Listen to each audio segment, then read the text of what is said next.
Hi everyone, I'm Judy, and this is Judy's Take.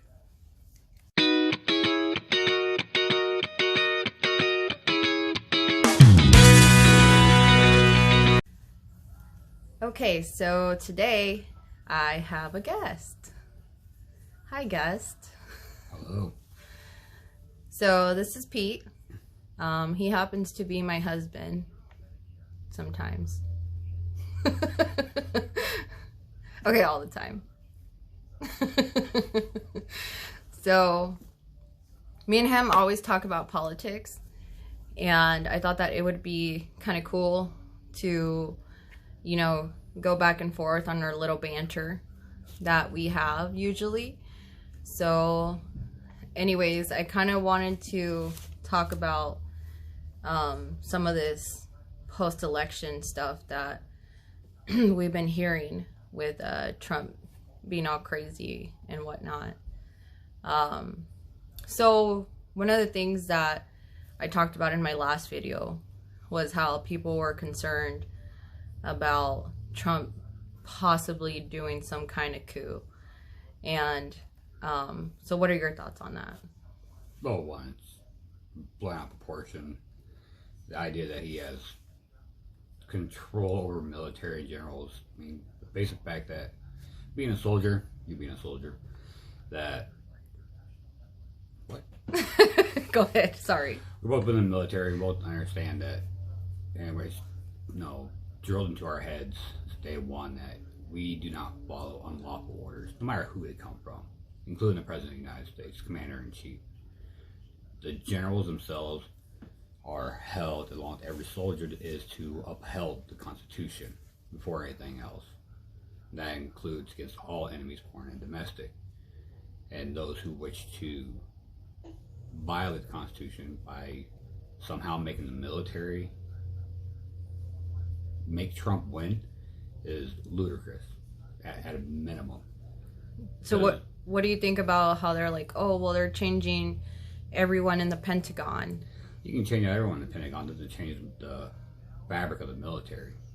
You're not changing. You can change every general out. Same drill, they're going to do the exact same thing, no matter who they are. You can change out every civilian, fire every civilian you want. It'll make no difference. They're as figureheads, policy, PR, paper pushers, whatever. They're not going to have any influence over the military itself. Yeah, and I mentioned in my last video how, like, I have 100% confidence in the generals and them saying, nope, we're not doing this. No, then you add in the fact that they already came out and said their military will have nothing to do with this election already. They will have nothing to do with this. Yeah, it was kind of like how Trump fired that one guy who spoke out against him when Trump tried to have the military active duty do crowd control in DC. And he was like, that's not what the military is used for. And so then, he got fired for that. And I guess what I'm trying to say is, like, I can see that happening over and over. Yeah, it doesn't matter who they're going to sit there and try to put into these places. It's not going to. We're not a police force. We can't even be deployed on U.S. soil without... Actually, I don't think there's any way actually to deploy military on U.S. soil. Not even under martial law, didn't it fall under the National Guard. The National Guard's controlled by the state. DC's controlled by DC. Active duty's gonna have no part in this whatsoever. Yeah, and I've heard other concerns such as, oh well, there's a lot of people on Parler, that new social media, who are like saying all this crazy stuff, and they're getting reported to like one of my friends said that she reported some of the stuff that they were saying to the FBI because they're sending me these messages, like they are literally advocating to kill or for someone to kill Biden and stuff like that. And I'm just like, I've told them, like, don't worry about these people. Like, if they're really saying this, like the FBI, like basically they broadcasted to the FBI, like come and look at us, you know. And so the ones who don't end up getting in trouble, like they're just, what are they gonna do? They're not gonna do anything. Yeah, I'm not really concerned about anybody that goes to Parler that sit there and talk to themselves. Essentially, it's a Trump circle jerk. I'm sorry, but it is. It's just them literally going back and forth. He literally announced, "Hey, we're all the crazy, the BS crazy, batshit crazy people are going to Parler." Okay, so cool. So is the FBI and so the Secret Service is monitoring it. Yeah. Pretty simple how that happens. I guarantee it's not a real complex system of checks and balances to get into that to monitor anybody. I'm not concerned. You're going to have some rejects out there that are going to do that. Well, let them do it. Let them go to jail, serve time, take them out of society. And, you know, like, I understand their concerns and stuff. But honestly, it's like, I keep telling them, like, dude, just enjoy this win. Enjoy the win. And don't listen to all this stuff. Like, they're trying to, like, literally take your joy away. Like, they're trying to invalidate Biden in the same manner that they tried to delegitimize Obama the whole time. And, like, that's just what they're gonna do. And obviously, you know, like, there was a lot more people. And that, you know what? And dynamics are changing. Honestly, like, dynamics are changing in this country. And this election, I think, was one of the ways that you saw that. Like, we won. Like, decency won. Acceptance won. Not this hate, not this division. And it's like, Trump lost a lot of support. Yeah, and like I said, yes, a lot of people came out, but a lot of people came out, period. And so, you've seen that Biden picked up a lot of the places that, and a lot of the groups that have left Trump. And, you know, like, what were you saying the other day about what you think is going to happen, like, with these people? I mean, all the Republicans and everything, they're all just going to fall in line. That's just reality. They're all playing this game in hopes, and they're praying somehow they're going to get these numbers of Trump supporters to come to them. They're not. Trump's not going to take it. They're playing a short game, and they're being really stupid. Honestly, they're idiots. They're playing a short game, thinking they're playing a long-term game, but they're not. They're going to sit here and go, "Oh, we're going to get these Trump supporters." But they're not coming out again. They didn't come out and vote before that. You couldn't get them to vote for you before. How are they going to get them to vote for you now? The only reason they're out there voting at all was Trump, and Trump's gone. They're nothing now. Yeah. And if the Democrats maintain their numbers up and the new voters that have come in, the Republican Party is just going to crumble under itself because they've literally taken their own feet out from under it. And also, one of the things I didn't mention in my last video is that, you know, like, me and you, we always talk about how they've been playing this short game over and over. And, like, now, we think, like, they're still playing the short game. They think they're playing the long game, but they're really not. Like, they think that this is going to benefit them. They think that, oh, you know, they can keep people enraged enough to go and, like, win them the 2 seats in Georgia. When, in fact, I think what it's going to do is going to motivate people even more to vote against them in Georgia. You know, like, because, like I said, like, a lot of the Democrats feel like Trump is trying to take their votes away from them. And I feel like that's way deeper than anything that they could concoct. To tell someone, like, hey, they're stealing your vote. You know, I feel like that is more of a motivational factor than just the bluster, like them sitting there, like, being douchebags and being like, oh, I'm not gonna recognize Biden. You know, and it's like, I don't know. I feel like it's not gonna work for them. Well, no. Plus, in Georgia, you have December 7th for people to register still to vote, and so those people, like you said, who may not have gone voting this time, but they're seeing what's happening, are going to go out and register again, and they're going to vote. You're gonna go to those Trump supporters. They're gonna be like, oh, whatever. Trump's not gonna take it. They're literally so demoralized. Their souls are literally crushed right now. They don't know what to do with all these American flags and Trump flags and all this stuff on their trucks. They don't know what to do with it anymore. You got to fill their dumpsters and their trash cans now with Trump stuff, and they're not gonna come out and vote. They're not. They're broken. It literally took one vote to break them. Yeah. Now that Trump is gone, there's no one out there crazy enough to pull these people back in. Yeah. It's just not going to happen.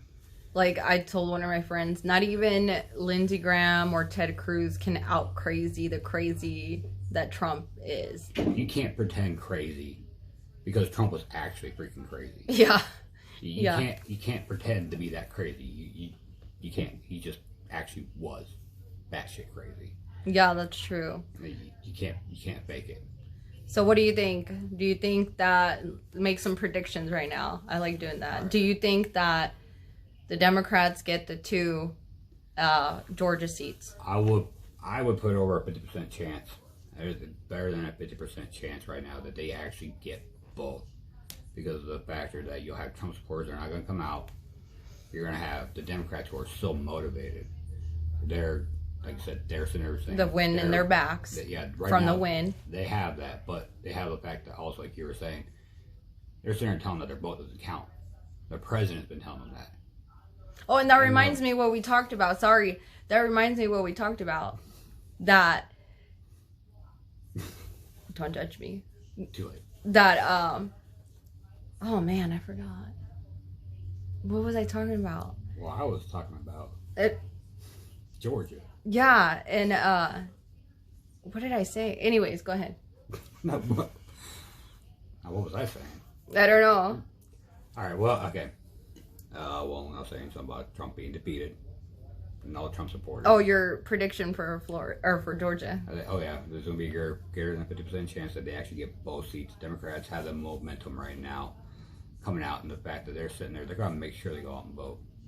They've been told that their vote shouldn't count. So they're going to get out there and vote. They're going to make sure they're in line. They're going to get out there and do it. But then you also have on the flip side, because of Georgia now being called blue, you call it for Joe Biden. How many Trump supporters are going to go out there like, I'm not going to go out and vote? Mm-hmm. It's all rigged. It's BS. My vote doesn't count. They're literally going to subdue their own vote. Along with the fact that their souls are crushed and they got to go to a parlor and cry themselves to sleep at night. Yeah, that's true. With each other. Yeah. Yeah, I think so too. And honestly, that's what I was gonna say. That the Democrats, and I said it I touched on it in my last video. The Democrats really need to start simplifying their message. And one of the things that I criticize them about is the fact that they try in too many words and too complicated to spread their message. When in places like Florida, the Republicans, all they have to say is socialism, socialism, socialism, socialism. That's it. And I think they need to start doing stuff like that. They need to start, even if if it's hyperbolic, sit there and say, if you don't vote, if you don't come in numbers, Trump is going to try to steal your vote again, like he tried to already. Obviously, that's not totally honest, but at the same time, it's not a lie. He's trying to delegitimize people's votes, and especially, honestly, especially minority votes. How can he talk crap about Philadelphia, but not talk crap about Phoenix, Arizona? And it's what's the difference here? There's a majority of minority votes coming out of these places that he has tried to delegitimize. And so I think basically what I'm trying to say is that the messaging needs to be better. It needs to be clearer. It needs to be shorter. It needs to be, it needs to, kind of like clickbait. You know how people online, they do clickbait to try to like get more views on their stuff, like the best ever video for this, and then they put it all in capital letters, and people are like, ooh, maybe it is the best, and so I feel like they have to do stuff like that, like, because honestly, like, they suck. I like to say it's just Barney style. Just break it down Barney break style. It down like Barney style. Yeah. Just literally. Yeah, I believe so too. I think they need to. And the thing is, they can't just wait for 2 years to start doing this stuff. They gotta start now, literally, in like places like Florida, because you got literally change the narrative. Because you have so many Cubans down there that come from, or their ancestors come from, communist Cuba, Fidel Castro. But you need to distinct what they keep calling socialism and explain to them what you're actually doing. It kind of would help a lot, because if all you're doing is trying to then say it's not socialism, you're not doing anything. You need to change the narrative. Like, own the word. You want to call it socialist, whatever. Call you socialist, but explain what your version of it is. That you want health care for everybody. Now, see, I don't agree with that. Like, I actually think it was stupid for them to sit there and say, like, oh, well, it is socialism, but this is the difference of your socialism versus our socialism. I agree with, like, this election is bad. Like Bougie said, own it. Take it, call it is what it is. I agree it's bad because you don't have longer-term time to change. Yeah. If you can literally take the power out of that word and explain what you're talking about over literally the next 4 years, you'll change enough minds. And then the fact that you also have most of the older generation decide to say they're going to be passing away. They're going to. Mm-hmm. They're going to be dwindling numbers. And the younger voters are going to go, well, we don't want Fidel military to take over Castro. Communism. Because communism is not socialism. Socialism is a middle ground between communism and pure capitalism.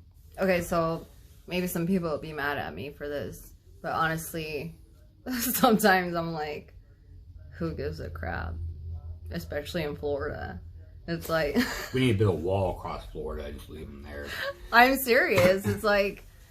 Looking at you, Florida man. It's like, seriously. It's like, does anyone even care? Can we just, like, can we just slice off Florida from... No, I'm just playing. I'm just playing. Some of you are cool. I got, like, some friends over there. Maybe I'll just bring you guys over. Maybe you guys could just cross the border into Georgia. No, but you separate. You need to take just a small chunk so they can stay in Florida and make that for all the cool people. No, like, just... So, cause no one... Florida can be the new parlor. How about that? What?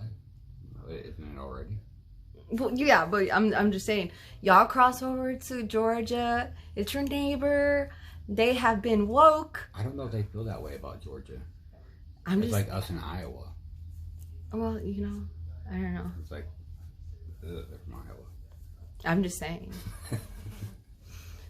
No, I mean, honestly, yeah, they need to do better messaging. They need to simplify the messaging, and I feel like that's everywhere. And they don't need to, I don't know. I don't think they should own that word because they're not socialist. Socialism didn't win this election. Well, and I don't think that they should continue it. I think that when somebody calls them a socialist, they should be like, I'm not. Or they should be like, what kind of socialism are you talking about? I was about to say, like, maybe not like I said, maybe not so much own it, but more of, well, if you call socialism, taking care of American citizens, then sure, I'm a socialist. Because when is that a bad thing? When is it a bad thing to sit there and go, I want everyone to be able to go see a doctor? Yeah. Why is it a bad thing that I want everyone to be able to work a job and provide for their family versus I have to work 2 or 3 jobs and still struggle? Yeah. Why is that a bad thing? If that's what you want, you're calling socialism, then sure, I'm a socialist. But I look at it as I'm just care for and want to help the American citizens. See, that's where I disagree. Honestly, like I just don't like that word because honestly, that word has so many bad implications to it. I think they should literally get away from it. See, we disagree A lot. even though I'm right most all the time. But they need to get away from it. They need to sit there and say, this is not socialism. They need to say, okay, so what are those people about? Like, let's take Florida for the example. They like capitalism, right? They are capitalists. And so you sit there and explain to them that in a capitalistic society, that people have to have money to spend. People have to have money to spend on all of the goods and services that boost the economy. Well, if the gap is like this, like people at the top, you can still say those messages, those progressive messages, but just word it differently and sit there and say, look, if you want an actual thriving capitalist society, then that gap, like people down here, like the gap is like there's almost no middle class. Like people are either poor or they're not. And so you come to a point where we need to help out people because all we've been doing is helping the rich get richer. And guess what? They haven't trickled it down in decades. I think it's time we give up on giving them the benefit of the doubt that they are going to actually give a crap about people who are poor, you know? So you help the people at the bottom, you help them with healthcare, you help them get better wages, you know, living wages, honestly, because our wages have not kept up with inflation. And I think that's BS, you know? You don't do, you know, tell them we're not gonna raise taxes on you guys. We're not going to raise taxes. And just keep harping it on. I was like, I like the simple message that Biden had where he's like, if you don't make 400 grand a year, then you don't have to worry about it. I think that was the best messaging ever. Like, you can't argue that. It's true. You know, and it's very findable. It's very easy. It's very easy to understand. It's like, do you make 400K? You can ask yeah, exactly. And they're going to be like, well, no. Okay, well, then don't worry about it, dumbass. No, you know, like, just say that to people. And the newest dumb thing I've seen from Trump supporters was, well, if you raise taxes on the rich, they're going to pass it on you. That just shows that they're more screwed up than, like, so if they're going to pass it down to us, that they have to pay their taxes, not just raise it, they actually have to pay their taxes, that I have to now pay their taxes for them. What the hell makes you think if I give them tax breaks, they're going to give me any of that money back down to me? Yeah. How is it? Well, they're greedy as hell. They want to stay rich and they want more rich. They haven't shown in decades that they will do that. That's the thing. But if you give me more money, you know what I'm going to do? I'm going to go buy new things. Mm-hmm. And that's going to stimulate the economy. But if you give the rich person new things, well, they already have the crap they want. Well, exactly. What are they spending it on? Exactly. It's just going into their next nest egg for their next child, or to pay off their freaking mistress having an abortion, whatever it may be. But it's not going to me. Yeah. You know, like, I just heard Trump today, like, going off the point you said, like, he was like, oh, you know, we had such a great economy this year. But then he fails to mention that the reason for that was literally because of the stimulus. Like, they actually brought out, you know, a report, like a month ago, and said, like, literally they had all these gains over the summer because people were spending their stimulus checks. So that goes to your point. Yeah, I mean, I'm sorry, but I don't trust anyone who's well off to sit there and give their money back to me. I've worked my adult life, and I've never seen a pay raise after a tax cut for the rich. Mm-hmm. I've never seen, as food prices go up, as gas goes up in price, as all this stuff goes up, I never got a raise because they were making more money. But when I got more money, I started fixing my house, started fixing my vehicles, I started buying things I've been needing to buy for years. Mm-hmm. That's reality. How it's gonna happen. They're not gonna give me anything, but you give me money, I will actually spend it. They can only buy so many yachts and whatever the hell they buy. That will do nothing to increase the economy. I'll just keep them trading money back and forth and playing a circle jerk with the freaking money in Wall Street. Wall Street, all the times Wall Street's gone up, I've never seen my pay increase with it. Exactly. So why am I worried about Wall Street? I am not Wall Street. Unless you're well-to-do and you have like hundreds of thousands of dollars in the stock market, that doesn't really affect you. Like, it doesn't matter. And then if you just have stocks and you are well off, guess what? It really doesn't affect you either until you retire and actually cash out. So I was like, oh, I lost $400,000. Well, you didn't actually lose money. You're still ahead. Exactly. So you're not cashing out. You're not cashing out on it. But I'll end with this. Our conversation right now just reminds me of that episode of Dave Chappelle. That episode of Dave Chappelle where all the black people get reparations. I'm rich, bitch. And then he's like, he's like reporting. He's acting like a news reporter, and he's like, well, we gave them all the reparations, and they're just giving it back. They're just giving it right back to the white man. Yep. But no, I mean, like, it was a funny skit because it's true. Like, yeah, if we get all this money, like, guess what we do? We spend it. And yes, obviously, eventually it goes back up to the top. But honestly, that stimulates the economy and it makes it to where we actually have more wealth. Because you know what?